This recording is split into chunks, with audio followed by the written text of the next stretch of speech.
bem-vindo. Hoje a gente vai falar sobre adoção. Muitos casais, por motivos diversos, não conseguem ter filhos. Optam então por um gesto de amor incondicional, que é a adoção. Palavra que significa ação ou efeito de adotar, aceitação involuntária e legal de uma criança como filho. Dessa forma, muitas mães e pais realizam o seu sonho de maternidade e paternidade. Mas o processo de adotar não é rápido e deve ser feito com muito cuidado. E é sobre isso que a gente vai falar hoje aqui no Band Mulher.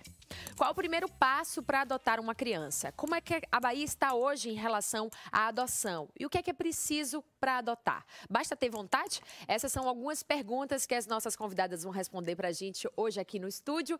Comigo, a advogada Luciana Santiago. Seja muito bem-vinda, Luciana. A analista de comércio exterior, Sara Micucci. Seja muito bem-vinda, Sara. Prazer. A psicóloga Daniela de Souza também integra nosso time de convidadas hoje. Tudo bem? Tudo bom. Bem-vinda. E a assistente social da primeira vara de infância e juventude de Salvador, Denise Ferreira, é também a nossa convidada. Bem-vinda, Denise. Tudo bom? Tudo bem. Lembrando que você que está assistindo a gente também é convidado a participar do nosso programa, mandando perguntas e comentando na nossa live no Facebook e no YouTube da Band Bahia, certo? Então, qualquer dúvida, corre para lá, que eu vou tentar ainda responder a sua pergunta ao vivo aqui no nosso programa, porque você sabe, termina 2 horas, mas a gente continua por mais 15 minutos no Facebook e no YouTube da Band Bahia. Bom, Daniela, adotar é um ato de amor imenso, mas não basta ter vontade, né? É. A vontade, na verdade, faz parte, né? Que a gente chama do desejo. Sim. Quando os pais querem ter um filho, eles naturalmente têm desejo de ter um filho. Óbvio que cada família vai ter um motivo para ter esse desejo, né? E é isso que precisa ser analisado com muito cuidado, né? Esse momento da preparação para ter um filho, né? Normalmente os filhos são desejados muito antes de estarem no ventre das mães, né? E tem muitas expectativas em relação a esses filhos. E eu sempre digo que na adoção isso pode acontecer da mesma forma, deve acontecer da mesma forma. Esse filho só não vai ser gerado biologicamente. Certo. Mas ele tem que ser desejado, tem que ter criado uma expectativa em cima dele. Você precisa entender qual o papel que você vai exercer na vida dessa criança, de pai, de mãe, né? A função que você vai exercer. Não é só um ato de caridade, na verdade. Não, e não é um ato de caridade, Não deve ser um né? ato de caridade. As pessoas costumam erradamente associar o processo de adoção que, estou fazendo um favor, estou prestando algum tipo de caridade. Sim, e não tem, absolutamente não passa por aí, né? Não, se passar por aí vai ser completamente distorcida a relação familiar, a partir desse momento. A motivação, ela é muito maior do que um ato de caridade, né? O casal tem que ter o desejo de vivenciar o papel materno e o papel paterno. Então, quando uma pessoa procura a vara da infância, esse é um dos aspectos que mais a gente fica atenta, né? Sim. Qual é a motivação para essa adoção? A função da vara da infância é essa? Vocês ali no primeiro momento, vocês têm essa missão de detectar qual motivação leva aquele casal, ou só a mãe, ou só o pai, a partir para uma adoção? A vara da infância ele faz o processo de habilitação para a adoção. Então, qualquer pessoa que preenche os requisitos legais, ela pode se candidatar para se habilitar. Então, na verdade, o que a gente busca é que tenha pessoas que tenham essa motivação, esse desejo para adotar, né? Não é só o desejo interno, mas tem que ser importante e interessante para a criança. Sim. Né? E Então, tem que ter estrutura não só emocional, mas estrutura física, psicológica, material. Né? Essa família tem que cumprir o seu papel familiar, que não é só o desejo, tem que ter todo esse conjunto. E tem que ser principalmente positivo para a criança, né? O melhor interesse da criança é o que sempre é visto. Né? Essa adoção da criança, então, está em primeiro lugar, né? Em primeiro lugar. Né? É importante essa adoção para essa criança, esse casal preenche esses pré-requisitos, né? Porque no passado era muito comum a gente imaginar que se tinha uma família para uma criança, né? Adaptar uma família para uma criança. Sim. Mas, na verdade, hoje o melhor interesse coloca e que o interesse primordial é da criança. Ela é a pessoa em desenvolvimento, ela é a pessoa que tem situação de fragilidade social e que a gente tem que procurar uma família que se encaixe com o perfil dela. E o Estatuto da Criança e do Adolescente, ele protege integralmente, a frase é proteção integral a esse filho menor. Luciana, eu queria que você aproveitasse e explicasse para a gente como é que funciona, então, qual é o primeiro passo para quem está pensando em adotar na justiça, né? Quais são os caminhos. E aí ela falou também sobre esses pré-requisitos necessários para você partir para a adoção. Que pré-requisitos são esses? Pronto, o primeiro passo é o passo do decidir. Você precisa decidir ter uma criança ou um adolescente. Posteriormente, procurar um advogado particular ou um defensor público para dar entrada na ação de adoção. E depois disso, vai ter todo um processo, um procedimento de curso, avaliação, habilitação, para assim obter-se a aprovação como aquele indivíduo como adotante. É esse o procedimento. Gera em torno de quanto tempo? Eu acho que é uma pergunta básica, né? Todo mundo tem logo curiosidade para saber quanto tempo eu vou demorar. É muito relativo? É muito relativo. É um processo, esse processo são vários procedimentos que devem ser realizados. A gente não tem como mensurar quanto tempo, porque isso vai de caso a caso. Tem casos que podem demorar pouco tempo, outros menos tempo. O que a gente pode tentar aqui para dar uma elucidação é de que seria em torno de 1 ano a 5 anos. Certo, entendi. Dependendo do caso. E há também uma confusão grande, socialmente falando, sobre a questão da espera. Porque uma coisa é o processo, o procedimento de habilitação para adoção. Então, quando ele procura a vara, entrega toda a documentação, ele vai passar por esses procedimentos, que é a entrega da documentação, ele vai ter uma entrevista social, uma entrevista com o psicólogo, a visita domiciliar, caso seja necessário, vai participar do curso de adoção, que é justamente para trabalhar essa questão desta motivação, desse desejo, e aí vai sair a sentença dele. Então, esse procedimento na vara da infância hoje, não se esgota a 120 dias. Então, essa parte inicial, ela é rápida. O que pode demorar mais tempo é a procura, a espera pela criança, que tem a ver com o perfil desejado e a realidade das crianças que a gente tem disponível. Hoje aqui, que a gente vai entrar nesse assunto já. Antes eu quero conversar com a Sara, quero conversar com quem vivenciou essa experiência na prática. Você adotou, né, Sara? Eu adotei, eu tenho uma filha de 8 anos. Sim. E eu fiquei 2 anos e 8 meses aguardando ela chegar, porque eu gostaria que fosse uma menina e que fosse bebê. E isso, o juizado, é chamado de preferência nacional. Né? Existe uma tendência que as pessoas queiram uma menina, e aí houve todo esse processo que eu acho que, na verdade, não foi uma demora, porque tem um preparo também que a gente tem que ter. Eu acho que, ao longo do tempo, eu fui amadurecendo também. Quando você decidiu, assim, quero adotar, em quanto tempo você tomou essa decisão na sua vida? Depois de quanto tempo você partiu para os trâmites para poder essa adoção se realizar? Na verdade, eu sabia que eu ia ser uma mãe adotiva. Certo. A partir dos 20 anos eu já sabia. Então, quando eu me senti preparada, tanto, vamos dizer, emocionalmente quanto financeiramente, eu fui no juizado um dia qualquer e dei a entrada. Eu queria muito ser mãe, isso era um desejo latente.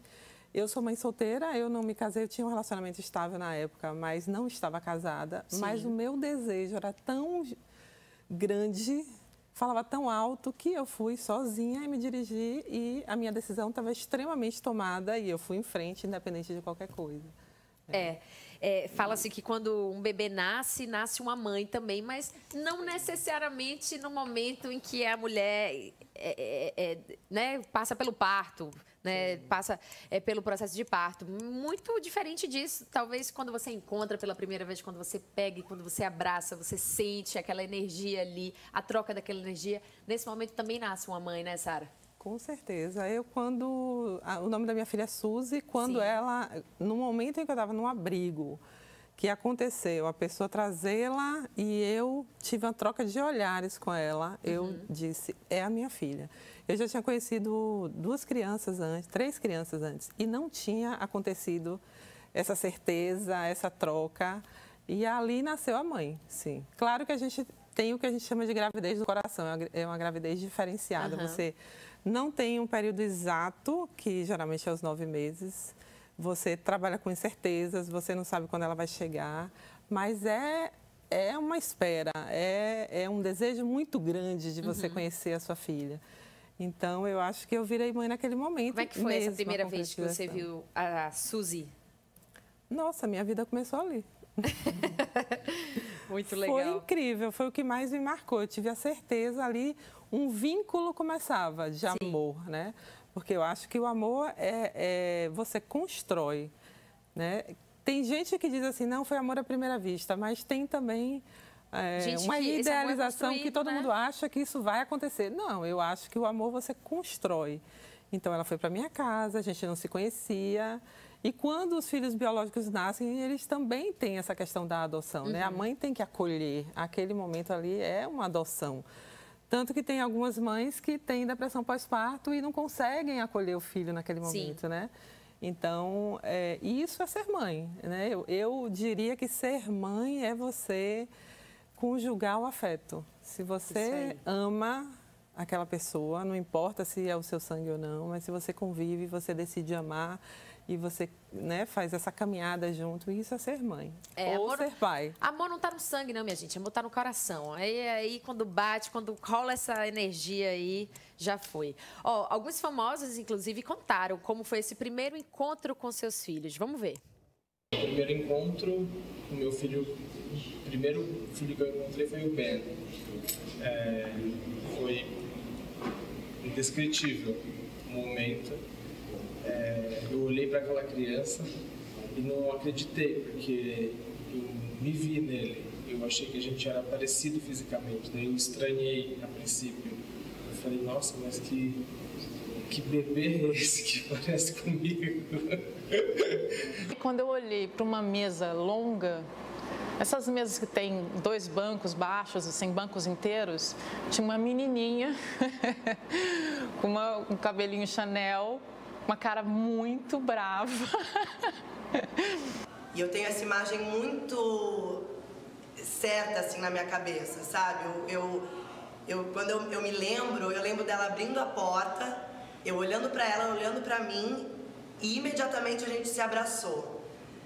E a hora que eu me viro, assim, eu olho a uma distância de uns 7 metros, mais ou menos, tem um piquitico de 1 ano e pouquinho, assim, parado, encostado numa parede, num móvel, com a mão dentro de uma bermuda de jeans, uma camiseta meio laranja, e olhava para mim fixamente. Naquele momento eu fiz uma conexão com ele, e sem tirar os olhos dele, eu perguntei para a Feira, que estava do meu lado, eu falei, é ele, né? A criança. Ela falou, é. E eu imediatamente falei, é meu filho. Eles saíram de dentro de mim, eles saíram do meu estômago, do meu cérebro, dos meus olhos. É como se eu resgatasse uma parte de mim que estava perdida em algum lugar. Mas a nossa história é uma história de amor que é feita no dia a dia. Cada dia que passa, eu acho que ele gosta mais de mim e eu gosto mais dele. E escolher um filho é muito forte também, é uma coisa muito incrível. Então, a emoção é uma só, tanto com a Isabel, quanto com o Francisco, quanto com a Stephanie. Realmente foi a mesma emoção, a emoção da chegada de um filho. E, nossa, minha vida não teria o menor sentido sem a presença deles. É isso.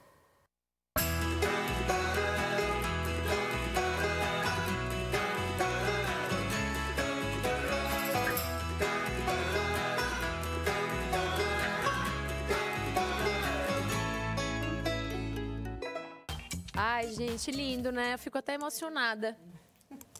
Imagina, nem estava preparada para isso hoje. Mas fico emocionada porque mexe tanto com a gente, né? De fato, quando a Vanessa da Mata fala que saiu de mim, saiu do meu estômago, saiu dos meus olhos, saiu do meu coração, isso é tão verdade. Nem Freud explica isso, né? Diz pra mim. Tem alguma razão para isso, Daniela? Eu acho que a razão é a razão do desejo mesmo, que é inconsciente, né? É uma construção, né? Como a mãe bem colocou. O amor, a relação fraterna, a relação materna, a relação paterna, é uma relação que precisa ser construída o tempo todo. todo, e ela vai ser modificada também nessa construção. Então, em alguns momentos, e a gente quando pensa isso, pensa na situação das crianças adotivas que são rejeitadas, que são devolvidas, né? E a gente precisa entender que não dá para a gente devolver um filho. Eu vou devolver um filho. Algumas mães biológicas falam assim, eu queria que ele voltasse para minha barriga. Algumas crianças que eu atendo maiorzinhas falam assim, a minha mãe disse que queria que eu voltasse para a barriga dela. Tipo assim, ela tá doida, tô entendendo qual é a dela, né? Então, assim, a gente às vezes tem esses momentos, né, de recusa, de rejeição, de arrependimentos, isso é humano, né? Mas a gente precisa entender que as relações, elas precisam ser construídas, inclusive nos momentos de conflito, né? E isso vai acontecer também, né?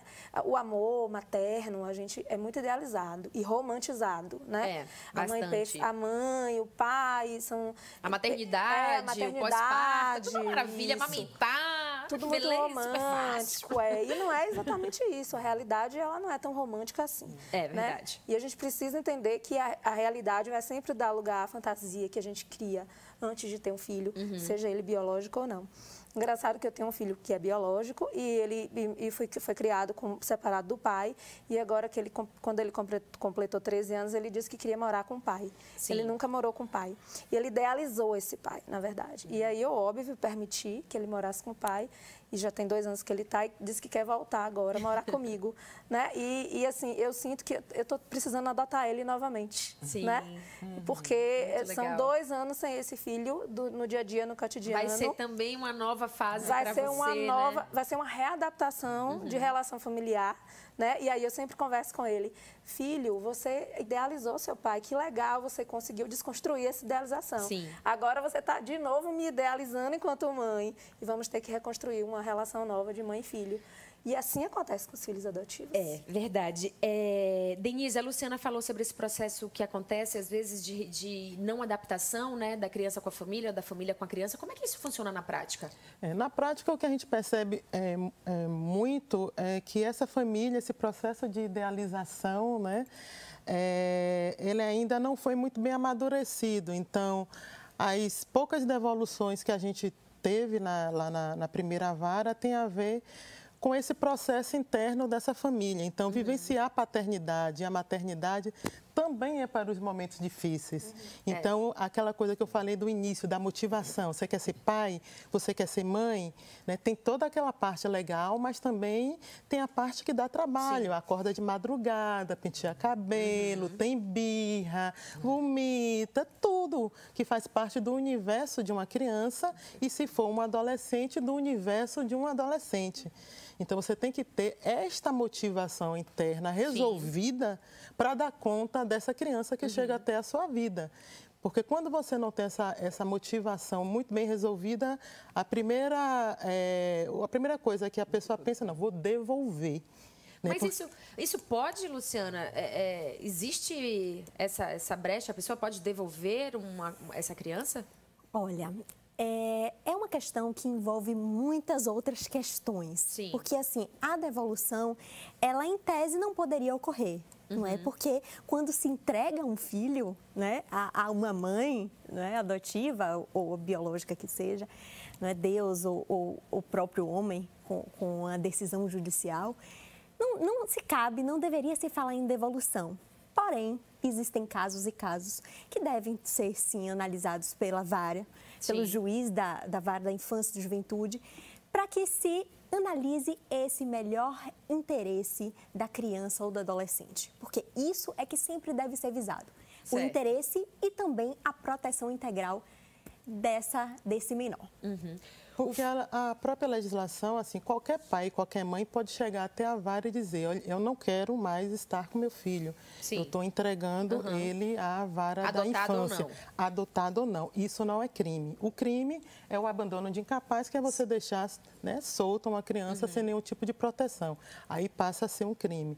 No caso dos processos de adoção, enquanto não sai a sentença, né, que fecha todo o procedimento, pode ocorrer que ao longo essa pessoa desista. Certo. Né? E aí vai ser acolhida essa desistência, até porque, né, não adianta estar insistindo se aquele casal, por algum motivo ou pessoa, chega à conclusão que não é aquele momento ou que não é aquela criança. O Fúvio Miguel está aqui no Facebook, ele diz, já foi ao Ministério Público, já fiz entrevista social e psicológica, o Ministério Público já se posicionou favorável, mas desde setembro o juiz de Santo Antônio de Jesus não assina a minha habilitação. É preciso ter mais atenção com as crianças e com os futuros pais. Há um descaso. Que ele fala, a gente falou aqui sobre esse processo de habilitação, que era relativamente rápido, e ele está dizendo que está aguardando essa habilitação já faz 2 anos. Já é um tempo mais longo, né? Esses 2 anos aí já é uma coisa que já está se estendendo bastante, né, Luciana? Sim, isso é algo que deve ser verificado. Tá? Através, ele tem que saber quem é o representante dele no processo, tá? Assim, o que é que está acontecendo, para que se tomem medidas cabíveis, no caso. Geralmente, assim, as comarcas que não têm o juiz especializado, né, no caso, o juiz da infância e juventude, pode ocorrer de realmente ter um tempo maior de espera, né? As grandes capitais, como, por exemplo, aqui Salvador e outros municípios da Bahia que têm o juiz, aí o processo ele é mais rápido. Também tem a ver com a questão da equipe técnica, né? Então, para se habilitar é necessário que tenha esses procedimentos. Então, a comarca que não tem equipe técnica, ou seja, assistente social, psicólogo, isso faz com que ele seja mais lento. Aqui em Salvador, a gente tem equipe técnica e tem juiz especializado. Então, o processo ele acaba tendo um fluxo bem mais ágil. Entendi. Olha, durante muito tempo, quando uma mãe ou um pai adotavam uma criança e quando essa criança era adotada, existia um mistério ali, né? Um segredo. Muito tempo as pessoas não falavam sobre isso, até um certo tabu. Quando falava ser adotada, as pessoas se assustavam. Você é adotada? Mas como assim? Parecia que a criança tinha vindo de outro planeta, né? E eu acho que isso, com o tempo, a gente já está conseguindo se desprender. Você sente isso na prática, Sara? Como é que você lida com isso? Antigamente, se pensava assim mesmo, né? Na minha família eu tenho um tio que foi adotado, que foi deixado na porta da casa de minha mãe, e houve esse tratamento, né? Essa tendência de isso não ser tratado de uma forma tão natural, né? Claro que ele foi amado, ele é meu tio, ele é irmão da minha mãe, mas a consciência antigamente, a forma que as pessoas entendiam era diferente de hoje. Hoje, no juizado, a gente tem essa visão com as psicólogas de que o bacana é você contar mesmo, né? Então, no meu caso, por exemplo, minha filha, antes dela começar a falar, eu já dizia, você nasceu no coração de mamãe. A barriga de mamãe não faz neném, né? Outra moça emprestou a barriga para você vir para a mamãe. E eu acho que é uma coisa que tem que ser natural. Olha a Suzy aí, ó. Tem que ser natural. Faz o canal literário. E aqui tem uma estante que não está dando para ver porque tem um clarão. A Suzy gosta de ler, né, Sara?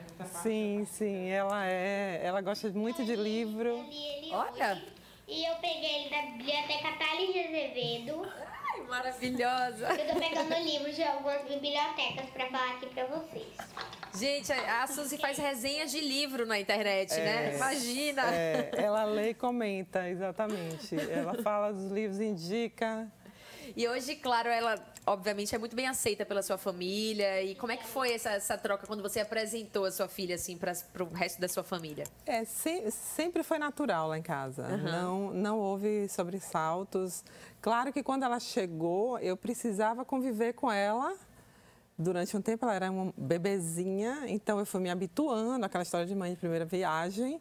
E quando eu fiz o aniversário de 1 ano, depois de 2 anos, o de 2 anos especificamente, eu fiz uma grande apresentação aos meus amigos, formal, com vida, com histórias de outras pessoas que adotaram, eu colhi depoimentos, o pessoal falou da minha época também. Foi uma apresentação da minha filha, assim, vamos dizer. Mas sempre foi muito tranquilo. É minha filha e a minha família enxerga assim, a minha filha, se é adotada ou não, é um detalhe, a gente nem se lembra, entendeu? Nem se lembra. Então, a motivação real é essa, é você querer ser mãe ou ser pai. Porque tem homens também que adotam, né, sozinhos. A motivação real é essa, ser mãe. Não tem caridade, não tem ato de heroísmo. Algumas pessoas também confundem isso. Nossa, que coragem! Você é uma pessoa brava, hein? Ter coragem de adotar uma criança. Não, gente. Eu sou mãe. né? Isso aí. É o desejo de ser mãe. Muito bem. E você? O que é que você acha sobre esse assunto? O que é que você está achando da nossa discussão aqui? Vai para o Facebook, para o YouTube, deixa lá o seu comentário, a sua pergunta, para a gente trocar um pouco mais aqui no Band Mulher, que vai fazer um rápido intervalo, mas a gente volta daqui a pouquinho. Não sai daí.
Band Mulher está de volta e atenção, você precisa realizar consultas e exames e não tem plano de saúde?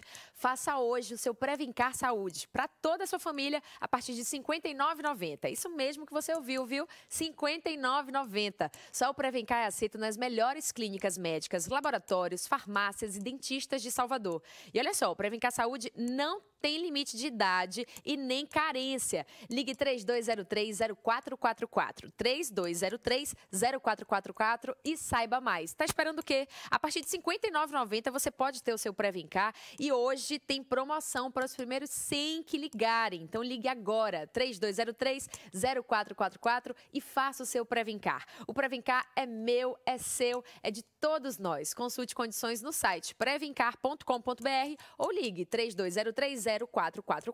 3203-0444. Bom, olha, a gente está falando aqui sobre adoção, esse é o tema do Band Mulher de hoje, mas eu abro um espaço aqui para dar uma boa notícia, notícia que está reverberando o mundo inteiro, é que hoje foi finalizada a operação de resgate dos 12 garotos tailandeses e do técnico de futebol. No dia 23 de junho, eles se abrigaram do mau tempo numa caverna. A chuva ficou intensa e a água subiu muito. Eles ficaram isolados e sem comida por 9 dias. Foram encontrados no dia 2 de julho, debilitados e, claro, com muita fome. O resgate todo durou 3 dias. O percurso do ponto onde estavam até a entrada da caverna dura 6 horas. 90 mergulhadores participaram do resgate entre tailandeses e estrangeiros e mais de 1.000 pessoas fizeram parte dos trabalhos. Os resgatados, melhor dizendo, foram levados de helicóptero para o hospital, onde vão ficar em quarentena e em observação. Na verdade, eu acho que mais de 1.000 pessoas ajudaram nesse resgate aí. O mundo inteiro ajudou nesse resgate, mentalizando, né, mandando energias positivas, porque, nossa, que caso, hein? Nossa Senhora, bateu qualquer jogo da Copa do Mundo. Esse caso aí foi realmente... E eles terem saído todos vivos, com saúde, foi, sim, de fato, um golaço para o mundo inteiro, né? Então... alívio, muito bom poder dar essa boa notícia aqui, né, em meio de tantas notícias ruins que a gente acaba dando no jornalismo, não aqui no Band Mulher, mas no jornalismo de uma forma geral. Então, falar de coisa boa também é importante e necessário. Mas agora, Denise, para a gente retomar um pouco sobre a nossa discussão sobre adoção, queria que você traçasse um panorama, como é que está a adoção aqui na Bahia, são quantas crianças aptas para ser adotadas, qual é o perfil dessas crianças? Bem, na vara da infância, né, eu vou falar por Salvador, né, que é a vara que eu trabalho e que a gente tem acesso aos dados. Nós temos 27 crianças disponíveis para adoção, né, e cadastradas 27. Eu achei que fosse muito mais. Né? A gente tem 27 livres, disponíveis para adoção e 453 pessoas habilitadas. O problema é que a conta não fecha, porque estas crianças que a gente tem prontas para serem adotadas não casam com o perfil das pessoas que já estão habilitadas. Então, a gente tem adolescentes de 17 anos, 16 anos, 15 anos. Quase todos eles têm algum problema grave de saúde, né, envolvendo as questões psíquicas. São grupos de irmão e são negros, né, crianças negras, afrodescendentes, que também têm uma recusa maior nacionalmente para essas crianças. Então, como a gente falou no início, na questão da espera, tem muito a ver com o perfil desejado. É porque o perfil mais desejado é neném, né? Isso. E branco. Né? Neném, branco, menina, ou se for pardo, muitas vezes a pessoa fala pardo claro, aí lê-se branca. Né? Essa conta não bate, principalmente aqui na Bahia, né? E aí também não bate com a questão da infância no Brasil. Então, a criança que é disponibilizada para adoção é uma criança fruto de uma questão social que não foi bem resolvida. Sim. Então, é uma criança que foi deixada em via pública, uma criança de uma pessoa que está em uma situação de morar em rua, ou envolvimento com drogas, ou paciente psiquiátrico, diversas questões sociais, né? Não só a pobreza, né? Porque a família é pobre que ela vai abandonar essa criança.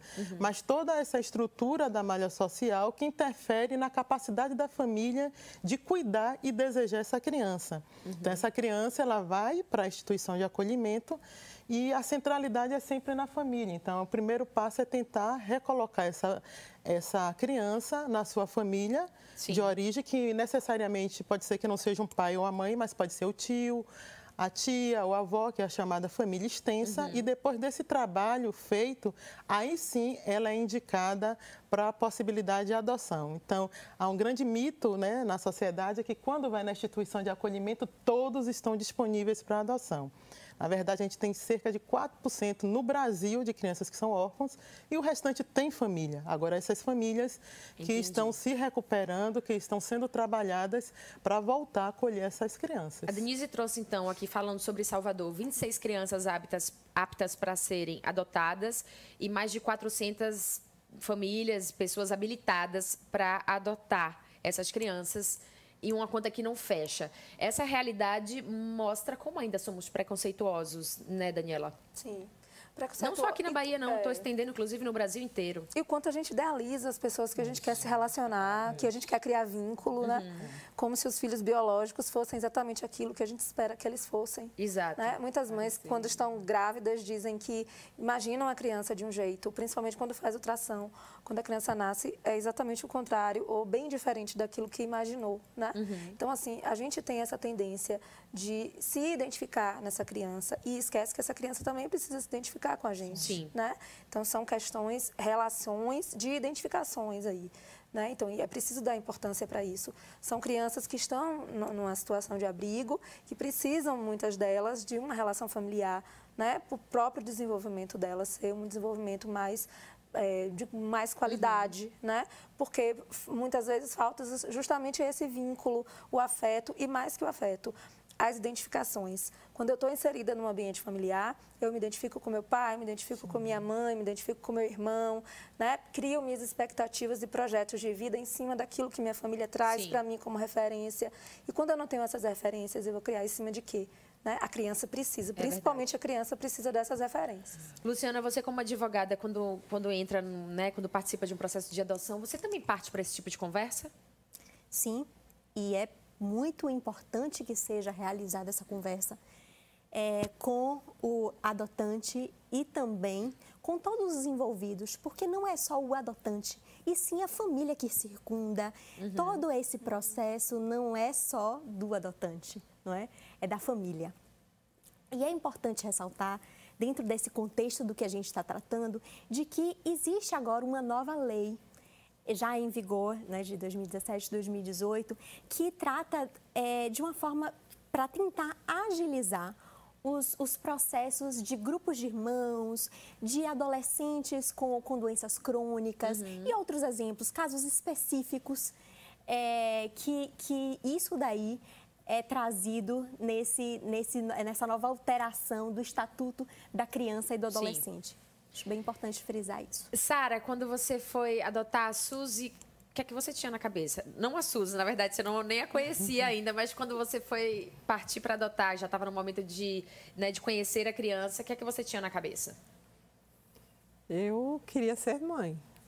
O que pulsava dentro de mim era isso. Eu queria encontrar minha filha. Eu sabia que existia o espírito de alguém, da minha filha, que, sendo na minha barriga ou de outra pessoa, era essa pessoa.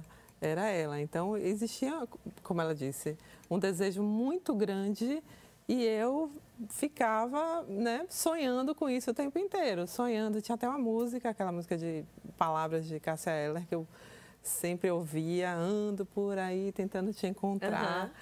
Então, eu andava com o meu desejo mesmo, a minha vontade, que eu acho que é algo parecido com quem engravida de barriga também, né? A mãe quer ver o filho nascer e conhecer o rostinho. É isso que impulsiona a gente, a vontade de dar amor, de conviver, de conhecer. E, enfim, né? E a Suzy hoje mais grandinha, já sabendo que ela é adotada, como é que é essa conversa entre vocês? É muito tranquilo, porque desde muito pequena, antes dela saber falar, eu já dizia para ela que ela nasceu no coração de mamãe. E isso é uma coisa natural, que a criança, né, vai ouvindo até quando ela percebe que ela consegue raciocinar sobre isso. Sim. Aparecem algumas perguntas sobre a mãe biológica. Eu faço questão que ela conviva com outras crianças adotadas também. Ela estudou na escola durante 6 anos, onde dentro da sala de aula ela convivia com uma amiguinha que também era adotada, que também sabia que era adotiva. Então foi sempre muito natural. Ela não se sente diferente. Favoreceram muito essa relação, essa boa relação, né? Essa relação realmente consolidada de mãe e filha que vocês têm, né? Essa coisa que você falou de você sempre, que você sempre quis que a Suzy vivesse também, convivesse com outras crianças adotadas, isso é muito legal, isso é muito importante também, né? Para poder que criança conversa com criança, coisa que só elas sabem falar, se comunicar. Então, na simplicidade e na ingenuidade também da criança, há muitas trocas, né? Eu fui criada dentro da verdade. Então, eu acho que a verdade tem que ser dita e vivenciada. Então, por exemplo, quando o Suzy chegou, eu trouxe uma pessoa do abrigo lá para casa porque eu queria que ela me ensinasse como ela tratava a minha filha, né? A rotina de dar o leite, ela, afinal, Suzy não mamou no peito e tal. E depois a gente foi levar essa pessoa de volta. E a pessoa que convivia comigo na época, ele me disse, olha, agora você vai enterrar esse lugar, porque você está dando à sua filha a chance de ter uma vida nova, com coisas que qualquer criança queira e tal. E eu disse para ele, não, eu nunca vou enterrar esse lugar. E eu já voltei lá algumas vezes com Suzy, porque lá é a origem dela. E todo mundo quer saber da sua origem. É a história dela de vida, né? Então, se você camufla isso, se você bota algum detalhe que a criança percebe que tem alguma coisa ali que você não quer revelar, isso a gente não sabe como é que vai ser traduzido no seu inconsciente. Você pode criar monstros. Então, falar naturalmente é a coisa mais, para mim, é mais importante. Né? Então, foi tratado assim, para mim, o abrigo foi a maternidade. Foi lá que eu conheci a minha filha. Foi lá, né, onde eu dei a luz. É verdade. Então, Denise, assim. Eu queria saber um pouco mais como funciona, porque, enfim, eu vejo aqui na Bahia muitos casos de filhas que foram mães ou famílias que deram os filhos, ou então a mãe viajou, passou muito tempo fora e esse filho foi inserido na família e ele é tratado como filho e tudo mais. A que chama de acolhimento, né? Qual é essa diferença e como é que funciona? Na verdade, quando não passa pelo processo judicial, sabe? Tem a questão da adoção, que é chamada adoção brasileira, que é aquela adoção que não seguiu esses trâmites como tem essa expressão organizado, adoção né? brasileira, que era, eu não sabia. É um tipo de adoção que não existe mais, que você direciona, você diz, eu quero que você adote o meu filho, né? Ao longo da história, né? No Brasil houve alguns diversos problemas com isso, né?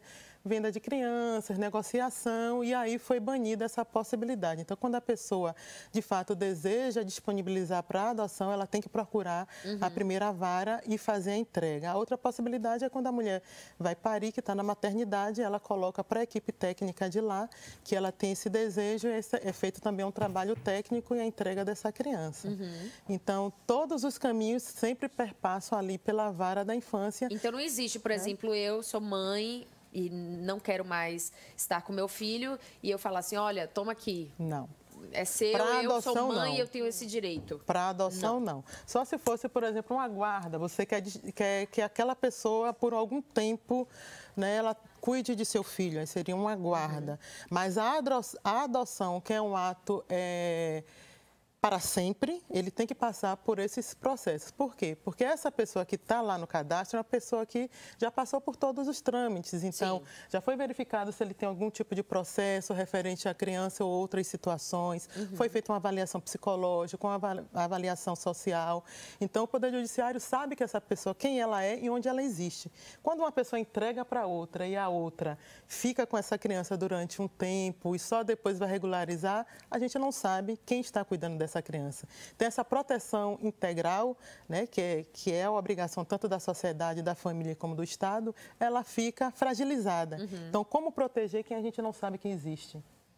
Porque quem já está nessa situação, por exemplo, tem como regularizar? Tem que procurar a vara da infância para ver como vai fazer essa regularização. Entendi. Porque há uma diferença em, por exemplo, apadrinhamento e acolhimento, né? Muitas pessoas falam, não, é meu padrinho, eu estou apadrinhando essa criança, estou pegando para criar.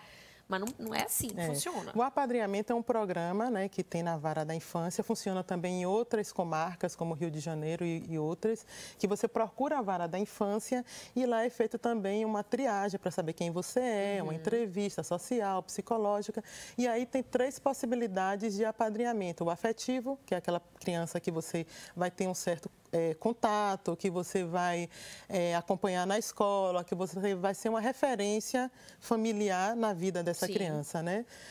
Você pode também, através de serviços, não, eu não quero ter esse contato afetivo, mas eu quero prestar um serviço para uma instituição de acolhimento, eu quero fazer um trabalho com as crianças, então vai ter um plano de trabalho e ele vai fazer esse serviço. Ou você quer contribuir com alguma forma materialmente, não, eu quero construir uma biblioteca nessa instituição, então ele vai lá e vai dar essa contribuição. Entendi. Todas as possibilidades não envolvem dinheiro, né? Tudo em serviço ou em presença, certo, né? Que são as possibilidades hoje. Muito bem, ó, Sandra Pita está no YouTube falando: oi, boa tarde, tenho muita vontade de adotar uma criança, sou apaixonada por crianças e quero muito ser mãe. Pronto, Sandra, tá aí, ó, a gente já falou bastante sobre isso aqui para você dar o seu primeiro passo judicialmente falando, para ficar tudo bonitinho, formalizado e você conseguir realizar o seu sonho, viu?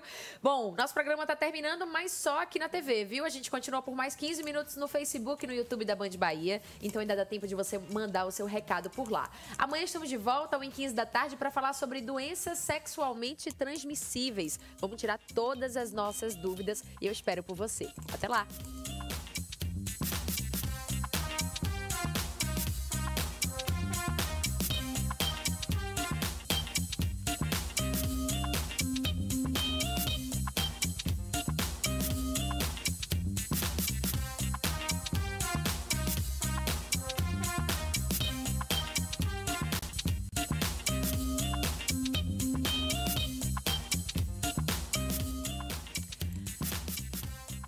Band Mulher continua agora ao vivo no Facebook e no YouTube da Band Bahia, por isso que eu nem me despedi de vocês, porque as minhas convidadas continuam aqui no estúdio. Hoje a gente está falando sobre adoção, mas Elisa Blairo tá aqui pedindo para fazer close nos sapatos das apresentadoras e das convidadas. São lindos. Quem aguenta, gente? Elisa, depois, tá? Vai no Instagram do Band Mulher, que eu vou mandar uma fotinha para você. Vou tirar uma foto do sapato das convidadas. Ali, ó. Tá rolando os closes aí para você, Elisa, dos nossos sapatos.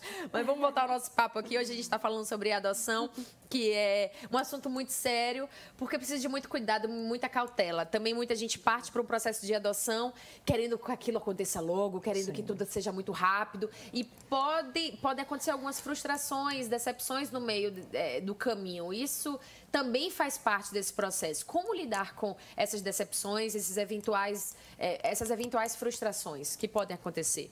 Bem, quem está no processo, né, de adoção ou de preparação para ser pai, ser mãe, eu sempre digo que é importante estar no processo psicológico também, né? No acompanhamento psicológico, pelo menos numa orientação, né? Porque para te dar uma base, para te dar um norte, né? Para você entender de fato qual é a tua proposta, o que é que você quer, que espera é essa. Óbvio que a maioria das esperas geram muitas ansiedades, né? E essas ansiedades podem, inclusive, atrapalhar o processo, né? Né? Porque você acaba ficando muito afobado, você pode desenvolver, inclusive, né, algumas questões aí emocionais que não deveria, porque vai atrapalhar no processo. Afinal de contas, você tem que estar bem psicologicamente, emocionalmente para receber um filho, seja ele biológico ou adotivo, né? Então, eu sempre digo que é importante esse acompanhamento, não só antes, na preparação, como também depois que o processo acontece, né? Para a adaptação dessa criança nessa família, para a adaptação desse vínculo, né? Inclusive, eu atendo muitos pais que têm filhos biológicos e é um processo que muitas vezes tem problemas, né? Muitas mulheres têm depressão pós-parto, né? Muitas mulheres e homens acabam se desvinculando da relação marido e mulher nesse momento aí, porque o filho chega e modifica toda a dinâmica familiar, né? Então, isso, óbvio, que gera aí várias situações e consequências, né, diversas, e é importante um acompanhamento, sim. E uma das etapas da habilitação é justamente o curso de adoção. Então, no próprio curso de adoção, a gente inicia essa conversa com os requerentes para essas questões das angústias, né? Geralmente, o casal ou a pessoa que chega até a gente é uma pessoa que já passou, muitas vezes, por algumas tentativas de engravidar, algumas frustrações do campo da saúde. Ela já vem muito mexida emocionalmente, né? E aí, a angústia de que tudo é para ontem, né? E o processo não é para ontem, ele é processual. Então, no curso de adoção, a gente trabalha essas questões através da psicologia, né? Da nossa psicóloga Maria Alice, quem conduz esse trabalho. E a gente trabalha essa desconstrução também dessa criança idealizada. Então, a gente sempre fala que é necessário que se desconstrua essa criança idealizada. Como a colega colocou ali, ela queria ser mãe. Querer ser mãe, você não idealizou a cor, você não idealizou diversos aspectos que limitam. Então, quando você diz, eu quero ser mãe, mas tem que ser menina, eu quero ser mãe, mas tem que ser branca com cabelo preto. É muito até você conseguir ter acesso a essa criança. Então, o que a gente sempre orienta você quer vivenciar o papel materno e paterno? A gente está aqui para isso, para conduzir esse processo. Diga, Sara. O que eu acho importante também nessa questão da ansiedade, né, da espera, que você não sabe se vai ser 9 meses, se vai ser 1 ano, 2 anos, são as pessoas procurarem grupos de apoio. Eu faço parte de um grupo chamado NASCOR, Nascidos do Coração, e é um grupo que acolhe, ele inclusive está vinculado ao TJ, a Vara da Infância e Juventude. E lá é um grupo que acolhe todas as diversidades. Você tem mãe solteira, pai solteiro, casais homossexuais, surdos e mudos e tudo. E nesses grupos, você tem a chance de ouvir as pessoas que já adotaram, as pessoas que passaram por esse processo dessa ansiedade ou angústia da espera, pessoas que fizeram o que a gente chama de adoção tardia, por exemplo, né? Crianças mais velhas, que estão mais tempo no abrigo. Você consegue ouvir tudo aquilo, se identificar, e isso é um conforto muito grande, às vezes, para uma pessoa que está vivenciando isso e não sabe o que fazer, e não sabe como lidar. E, de repente, você vê uma comunidade ali que passou por tudo isso, que tem algo para te dizer. Né? Isso acalma a experiência muito. do outro pode ajudar muito, a sua experiência, a sua vivência também. Repete pra gente como é que acontecem os encontros, para quem quiser participar. O nome do grupo é NASCOR, Nascidos do Coração. Certo. Os encontros são geralmente na faculdade, na UFBA, na Politécnica, que fica na Federação. E o próximo encontro vai ser dia 21/7, As meninas aqui que conhecem também, Denise, ela vai dar uma palestra lá. Sexualidade infantil. Eles sempre estão levando pessoas para dar palestras, né? Sobre sexualidade infantil, Opa, a Joyce, minha editora, anota aí esse tema para a gente tratar aqui no Band Mulher também, sexualidade infantil, bom. E o legal é que eles têm também uma equipe multidisciplinar lá, né? Sim. Tem psicólogo, tem assistente social, tem estudante de psicologia que a gente até conhece, a estudante Aline, né, que tá lá e é uma pessoa super envolvida também com a adoção, desde a história de vida dela. É bem legal. A Nascor tem sido uma grande parceira, né? Há 2 anos, mais ou menos, a gente começou a fazer trabalhos conjuntos. Então, por exemplo, nos cursos de adoção, eles participam, trazem os depoimentos das pessoas que já passaram por essa vivência de adotar. E no caso do apadrinhamento afetivo também, pode procurar na Nascor, que ele faz parte também desse projeto. Maravilha. Luciana, no caso de casais homoafetivos, a legislação é a mesma? A legislação é a mesma, sim. O que vem sendo até trazido, né, até pelos artistas, é sobre uma questão de que temos que ser iguais. Para que a gente traga essa igualdade. E, para isso, existem decisões, né, do STF e STJ nesse sentido de igualdade. E uma delas, que a gente pode citar aqui, é a licença maternidade, que hoje é estendida no mesmo tanto de dias a uma pessoa, né, assim, que é adotante, a uma mãe adotante, a um pai adotante. Isso aí você já consegue perceber que todos são iguais, todas essas crianças, pelo menos nesse sentido, assim, já é um passo importante, né? Sim, e o Estatuto da Criança e do Adolescente, ele trata no artigo 42 exatamente dessa igualdade,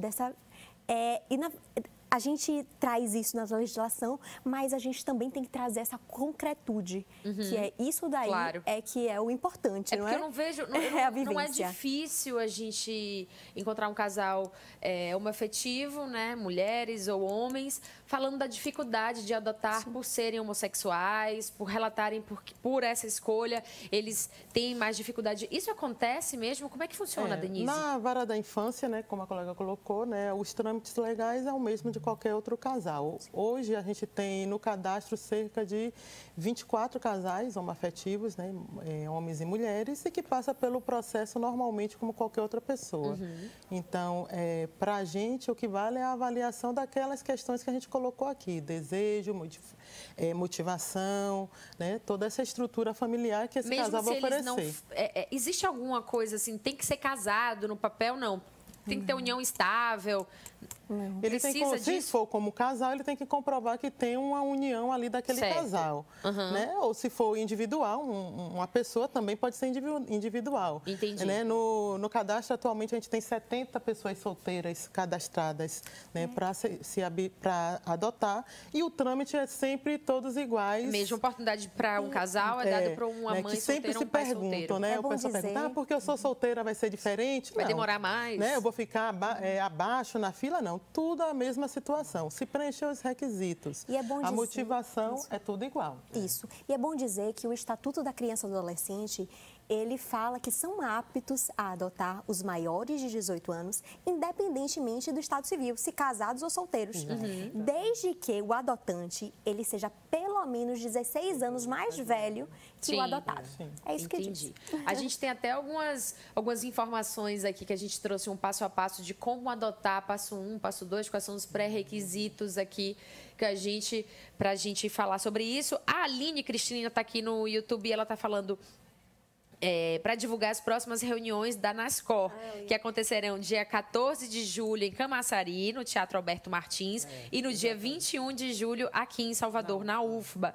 Todos de 14 às 17 horas e todos serão muito bem-vindos. Muito legal a gente conhecer um pouco desse trabalho. Eu não conhecia a Nascor. Talvez a gente até marque aí para a gente conhecer um pouco mais na prática do trabalho desse grupo, porque, de fato, quando a gente compartilha as nossas histórias, a gente consegue superar vários momentos difíceis, a gente consegue tirar nossas dúvidas, então é muito importante. E quem quiser mais informações sobre a questão da adoção, basta entrar no site do Tribunal de Justiça, tem um um link lá, informativos. Aí vocês vão ter bastante informações e tem um outro, Infância e Juventude. Lá vocês vão ver toda a agenda da Vara da Infância e Juventude sobre os trabalhos referentes à adoção. A equipe é grande lá no...